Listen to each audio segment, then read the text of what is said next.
असलामुअलैकुम। मैं इस टाइम खड़ा हाँ पाकिस्तान मैडिकल स्टोर ते अक्सर पोस्टां लगदियां पियां ने कि स्कैट मिलदी नहीं पई। कुछ इंपॉर्टेंट चीज़ां इस टाइम शॉर्ट हुई ने मार्केट से, काफ़ी fancier, love bird fancier, big bird fancier, disturb ने। मैं इस वक्त पाकिस्तान मैडिकल स्टोर ते खड़ा हाँ। डॉक्टर साद नाल मेरी मुलाकात हुई है। डॉक्टर साद साहब को मैं अपना मसला दस्या क्या प्रॉब्लम आ रही है। उन्होंने एक नहायत सस्ती ते अच्छी प्रोडक्ट जो पाकिस्तानी है, मेड इन पाकिस्तान, तो इस टाइम फुल हाई डिमांड से वो आइटम जा रही है। तो जिन्ने भी लोग स्कैट इस्तेमाल कर रहे हैं, जिन्होंने इस टाइम नहीं मिल रही, जिन्हें स्कैट इस्तेमाल की है, वो इंशाअल्लाह ताला मैं डॉक्टर साहब नाल मिलवाना वा तो तुहाडा मसला इंशाअल्लाह ताला बहुत थोड़े पैसे ते अच्छी प्रोडक्ट के जरिए हल करेंगे।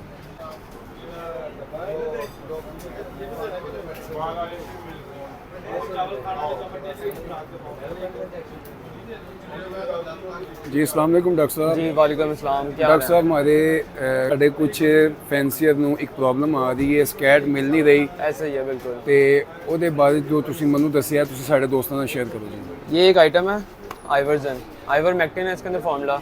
आजकल जो लोगों को ज़्यादा प्रॉब्लम फेस करनी पड़ी हुई है, कहते हैं जी स्कैट नहीं आ रही या इस तरह की इसके रिलेटेड आइटम जो है उसके मुतबादिल आइटम मिल नहीं रही, तो ये उसका सबसे सस्ता बेहतरीन हल है। इसके अंदर आपको 3 तरह की पैकिंग मिलेगी, 100 ml में मिलेगी, 50 ml में मिलेगी और 10 ml के अंदर मिलेगी। 10 ml आपको तकरीबन 100-150 रुपये के करीब मिल जाएगी और ये वाली पैकिंग आपको 250 रुपये के तक मिल जाएगी। इसका सबसे बेहतरीन हल ये है कि इसको आप इंटरनली भी यूज़ कर सकते हैं, एक्सटर्नली भी यूज़ कर सकते हैं। इंटरनल पैसेट्स के लिए, एक्सटर्नल जो आपको माइट्स नज़र आ रहे होते हैं या टिक्स नज़र आते हैं, उसके लिए इस्तेमाल की जा सकती है। इसको यूज़ करने का तरीका भी इंतहाई आसान तरीका है। आपने 2 cc फी लीटर के हिसाब से इनको ओरली पिलाने के लिए भी दे सकते हैं और ऊपर स्प्रे भी कर सकते हैं। इवन आप इनके केजेस के अंदर भी स्प्रे करेंगे, जो टिक्स वगैरह ऊपर नज़र आ रहे होंगे सब इंशाल्लाह ताला खत्म हो जाएंगे और बहुत बेहतरीन रिजल्ट आएगा आपको इसका इंशाल्लाह ताला। अच्छा डॉक्टर साहब, ਸਾਡੇ ਫੈਂਸੀਅਰ ਨੂੰ, ਸਾਡੇ ਦੋਸਤਾਂ ਨੂੰ ਇਸ ਪ੍ਰੋਡਕਟ ਦੇ ਬਾਰੇ ਤੁਸੀਂ ਦੱਸਿਆ ਹੈ, ਤੁਸੀਂ ਨਾਲ ਨਾਲ ਇਹ ਵੀ ਦੱਸ ਦੇ ਜੋ ਸਕੈਟ ਯੂਜ਼ ਕਰ ਰਹੇ ਨੇ, ਜ਼ਾਹਿਰੀ ਗੱਲ ਹੈ ਇੰਪੋਰਟੈਂਟ ਚੀਜ਼ ਹੈ, ਇਹ ਮੇਡ ਇਨ ਪਾਕਿस्तान है। पाकिस्तानी फैंसीਅਰ ਜਿਹੜੇ ਨੇ ਇੰਪੋਰਟੈਂਟ ਚੀਜ਼ ਤੇ ਇਤਬਾਰ ਕਰ ਲੈਂਦੇ ਨੇ, लेकिन पाकिस्तानी चीज़ ਤੇ प्रोडक्ट ਦੇ ਉੱਤੇ थोड़ा डरते हैं। की कहोगे तुसी? इसके ऊपर मैं ये कहूँगा कि आपको लोकल चीज़ भी इस्तेमाल करके देखनी चाहिए लाजमी तौर पे, क्योंकि इसका रिज़ल्ट हमारे पास अभी तक बहुत बेहतरीन रिज़ल्ट आ चुका है इसका।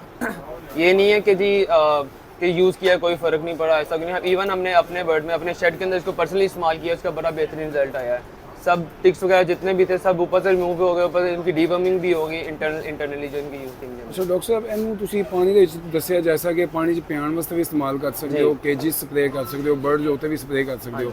ਤੁਸੀਂ ਸਮਝਦੇ ਹੋ कि जिस वक्त ਤੁਸੀਂ ਸਪਰੇ ਕਰੋਗੇ बर्ड मोल्ड ਤੇ आ जाएगा? नहीं, ऐसा कोई मसला नहीं होगा ऐसा इंशाल्लाह। तो शावर कितना करना है, बर्ड पूरा गिला हो जाए? जैसे करना है, लीटर पानी के अंदर लेके 2 cc इसका पानी, इसकी आइवरजन 2 cc लेना, लीटर पानी लेके टोटल बर्ड्स के ऊपर सब के ऊपर शावर कर सकते हैं। इसका कोई इशू नहीं आएगा कि आँख में मसला आ गया, ऐसा भी कोई इशू नहीं आएगा, ना कोई ऐसा मसला आएगा जी बर्ड तंग हो रहा है, कोई इशू नहीं आएगा इंशाल्लाह। दोस्तों डॉक्टर साहब की तुसी गल सुनी ते डॉक्टर साहब ये डिमांड है इस टाइम कितनी मार्केट चल रही है? इसकी डिमांड बहुत ज़्यादा है।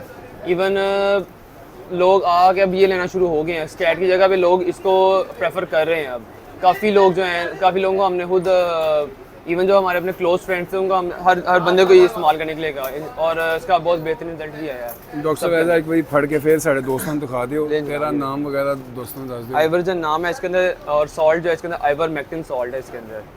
ठीक हो गया जी दोस्तों, स्कैट की ताड़ी प्रॉब्लम खत्म हो गई है। देखो डॉक्टर साहब खोल के दिखा रहे हैं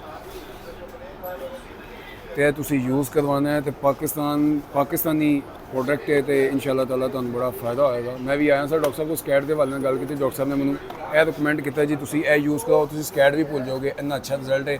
तो डॉक्टर साहब पंजाबी लव बर्ड चैनल के रेफरेंस नाल जिहड़ा हैगा उहनू की इंशाल्लाह ताला उसको मोहब्बत के साथ अच्छा रेट दिया जाएगा इंशाल्लाह ताला। इस टाइम कितने दी बेचते पे हो जी? ये इस टाइम 250 रुपये की सेल कर रहे हैं। जो आने वाले होंगे तकरीबन 200-220 के करीब इसको इंशाल्लाह ताला दे देंगे हम। लो जी पंजाबी लवर टीम के रेफरेंस ने जड़ा है उन्होंने 220 रुपये की मिलेगी।